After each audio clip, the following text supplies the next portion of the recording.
આજના યુવાનો પોતાના જીવનમાં બહુ ઊંચાઈ પ્રાપ્ત કરવા ઈચ્છે છે, પણ જીવનમાં એને ડર બહુ લાગે છે. ઊંચું થવું છે, મોટું થવું છે, પણ શરૂઆત કરતાં ડર લાગે છે. ક્યારે શરૂઆત કરે? રોજ ને રોજ વિચાર કરે કે હજી મારી પાસે પૈસા નથી, હજી મારી પાસે આવડત નથી, હજી મારી પાસે કોઈ મિત્રો નથી, બધા કોઈ ગ્રુપ નથી. એ બધું ભેગું થશે ત્યારે હું શરૂઆત કરીશ.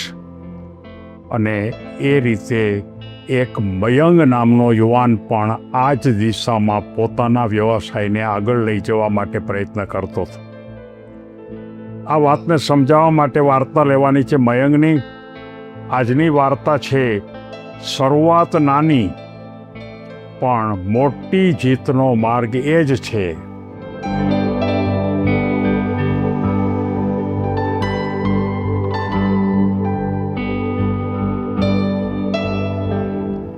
તમારી શરૂઆત નાનાથી હોય છતાં પણ તમે મોટી જીત તરફ આગળ વધી જશો, એમ આ વાર્તાનો એડિંગ કહે છે. મયંગે પણ આ જ રીતની વિચાર કરતો હતો, પણ હકીકતમાં એના મનમાં સ્વપ્નાઓ બહુ મોટા હતા. બહુ મોટા ઉદ્યોગપતિ બનવું હતું, કલ્પના કરતાં પણ વધારે પૈસા કમાવાતા, બહુ મોટા એને સન્માન મળે, સમાજમાં એનું માન વધે, આ પ્રકારના લેવલ ઉપર એને બિઝનેસ કરવો હતો. પણ જેમ માણસનો એક પોતાનો અવગુણ હોય છે કે કોઈ પણ વસ્તુ આપણને સારી જોઈએ છીએ, પણ એ શરૂ કરવામાં એને બીક લાગે.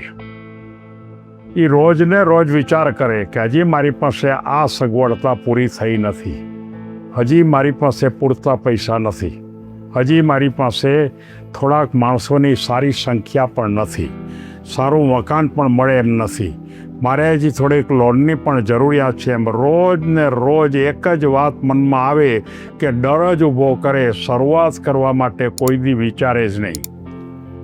ત્યારે એક વખત એનો એક મિત્ર હતો, એણે એમ કીધું કે ભાઈ તું મોટું વિચારસ પણ કોઈ દી શરૂ તો કરતો નથી, અને એ ડર તું જો કાઢીશ નહીં તો તારી કેવી રીતે તું અહીંયા પહોંચીશ? એકવાર તારે શરૂ તો કરવું જ પડશે. તારે જરૂરિયાતની ભૂમિકાને બરોબર સારી રીતે નોંધ કરી લે.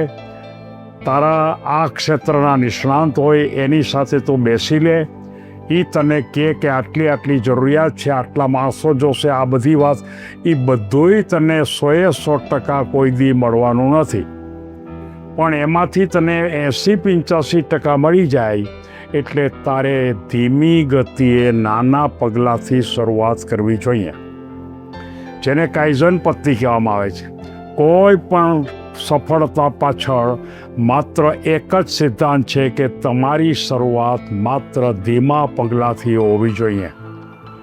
તમારું પહેલું પગલું ખૂબ નાનું હોવું જોઈએ, અને પછી ધીમે પગલાં વધારતા જાઓ. જો પહેલે જ વખતે તમે મોટું પગલું ભરશો તો તમારો વિરોધ તમારું મગજ જ કરશે. અને આ મયંગને પણ કાયમ માટે એ જ પ્રકારની વાત આવતી. ડર લાગતો, પગલું મોટું ભરવું છે, ડર લાગે એટલે એ કાંઈ કરી ન શકે. અને ત્યાર પછી એણે પોતે વિચાર કર્યો કે માત્ર 2000 રૂપિયાથી, માત્ર એક પેજ, કોઈ પણ એક, માનો કે વોટ્સએપની અંદર કે અન્ય કોઈ ફેસબુકમાં, એણે એક પેજથી કામની શરૂઆત કરી. પહેલે આ પોતાની ઓળખ છે એ સમાજને આપવા માટે આપી. પોતે શું છે, પોતે કઈ રીતે કામ કરે છે, પોતાનું માનસ કેવું છે, પોતે જીવનમાં શું કરી શકે એમ છે. અને આવા ભૂમિકાના સંદર્ભ પછી વધારે પડતા ગ્રુપમાં માણસો જેમ આવતા ગયા, એમ પોતાના વ્યવસાયને પણ ધીમે એમ બધા જે પોતાના ગ્રુપ હતા એ ગ્રુપમાં એ મૂકતો થયો. શરૂઆતમાં એનો માલ કોઈ ન લે, બધા એમ કે હજી એની પાસે ક્યાં આવડત છે, અને થોડાક જ ઓર્ડર આવે તો પણ ચિંતા ન કરે, કારણ કે એનું કામ તો નાના ડગલાનું હતું. અને નાના ડગલાથી પહેલાં 25-30 ગ્રાહકોથી કામની શરૂઆત કરી. એને સંતોષ આપવા માંડ્યા. જેમ જેમ એને સંતોષ આપ્યો એમ એના પોતાના ગ્રાહકો, એના પોતાના સગા સંબંધી મિત્રો આના ગ્રાહક બનતા થયા અને એક ને એક સમય એ ઉત્તમ પ્રકારના સારામાં સારો ઓનલાઈન બિઝનેસમેન બની ગયો. જો એણે પહેલેથી જ એવો વિચાર કર્યો છે કે મારે એક સાથે મને કે બહુ ઝાઝા મને ઓર્ડર મળી જાય અને તો જ મારે કામની શરૂઆત કરવી છે, તો એને બીક લાગે, ડર લાગે, પોતાનું મગજ જ ગભરાવે અને આખરે એ બહુ મોટો બિઝનેસ બની ગયો. મારે તમામ યુવાનોને કહેવું છે કે તમે આ મયંગે જે ભૂલ કરી છે, ભૂલ તમે કરતા નહીં, અને એ જો ભૂલ તમે કરશો તો જીવનમાં ક્યારેય આગળ તમે વધી નહીં શકો. ફરી એકવાર હું કહું છું કે મોટું વિચારવું એ ખૂબ સારી વાત છે. તમારા વિકાસના પગથિયાં તમે ઝડપથી ચડી શકો, પણ શરૂઆત તો નાનાથી જ કરવી પડે.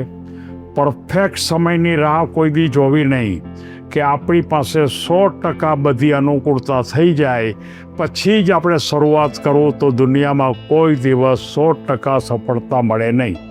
સતત પ્રયત્ન અને નાના કામથી જ ધીમે ધીમે ધીમે મોટા થવાય છે. લોકો શું કહે છે એની ચિંતા ન કરવી, પણ તમે તમારા કામને આગળ લઈ જવા માટેના સતત પ્રયત્ન ચાલુ જ રાખો. આજથી જ કોઈ નાનું પગલું ભરો. તમે કદાચ 100 નાના પગલાં ભરશો અને ત્યાર પછી તમે એનાથી મોટા પગલાં, એનાથી મોટા પગલાં, એનાથી મોટા પગલાં. ભૂલ પડે તો તમે ડરશો નહીં. આ દુનિયામાં એવો એક પણ માણસ નથી કે જેની ભૂલ ન પડી હોય. ભૂલ હંમેશા આપણને શીખવે છે. વિશ્વાસ રાખો.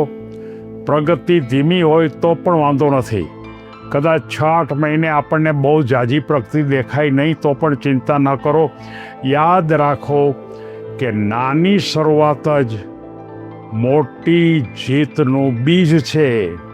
અને આપણને ખબર છે કે કોઈ પણ જો બીજ જો તમે વાવી દો તો જ તમે વૃક્ષ બની શકે. તો એ જ રીતે ખરેખર આપણા યુવાનોને મારે માત્ર એટલું જ કહેવું છે કે તમે તાત્કાલિક શરૂઆત કરો, પણ નાના પગલાંથી શરૂ કરો.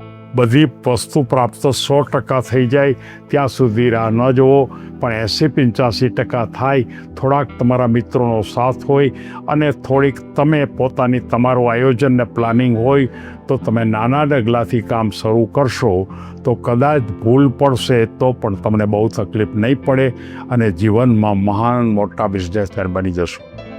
સૌને ધન્યવાદ.